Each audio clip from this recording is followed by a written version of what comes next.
Press. Good morning.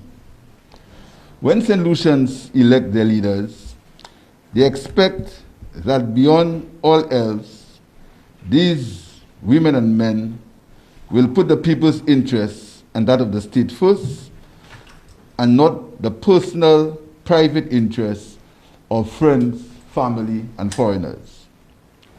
The National Insurance Corporation, Nic-Cabot loan fiasco, has become one of the most glaring examples of a government not acting in the interest of the state and putting ulterior motives first. We have all heard the Prime Minister stating that he is a product of Canada. This statement explains perfectly why we are now saddled with this Cabot scandal. Allow me to state the facts regarding that matter. Sometime in 2008, a Gulf Coast development called the Raffles Project earmarked for a 375-acre site at the northeastern tip of St. Lucia collapsed, and the land fell into receivership of the Bank of Nova Scotia and remained a distressed asset, that is, at the risk of being foreclosed for many years.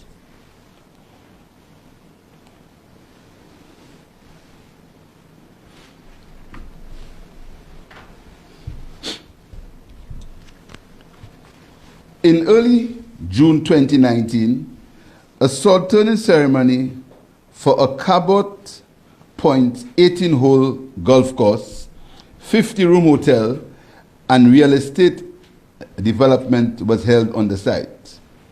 Cabot is a relatively small Canadian golf course company which is owned by a Canadian entrepreneur. The Prime Minister, representatives of the NIC and Cabot participated in the sword-turning ceremony. No indication was made that NIC was providing a loan to Cabot.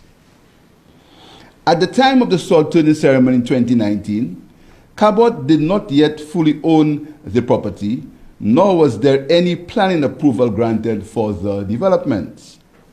It was only after information was leaked through the media suggesting that NIC funds were going towards the development that the NIC felt compelled to issue a statement and then held a press conference. The NIC claimed it was bound by confidentiality and details of the loan remained sketchy. However, at the press conference, the chair of the NIC board disclosed that it was the Prime Minister who initiated the Cabot loan agreement. We were told also that the NIC undertook a valuation of the property and its value was placed at EC 92 million.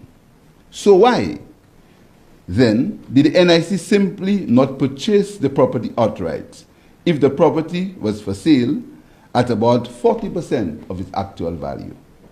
In fact, the NIC director, in a statement at the same press conference, revealed that the NIC first intention was to actually purchase the property. Now, the reason given by the NIC as to why they did not purchase the land is that the receiver had a commitment to sell to Cabot. It is our understanding that the commitment period provided to Cabot was coming close to an end. The NIC simply had to wait a short while and then make an offer once the commitment had expired. But it did not. It was clearly convinced by the Prime Minister into giving Cabot a loan instead. Let us examine the facts surrounding that transaction. The area under consideration comprises of 360 acres of land valued at approximately 90 million EC dollars. The land was purchased by Cabot for $37.5 million, or $104,000 per acre.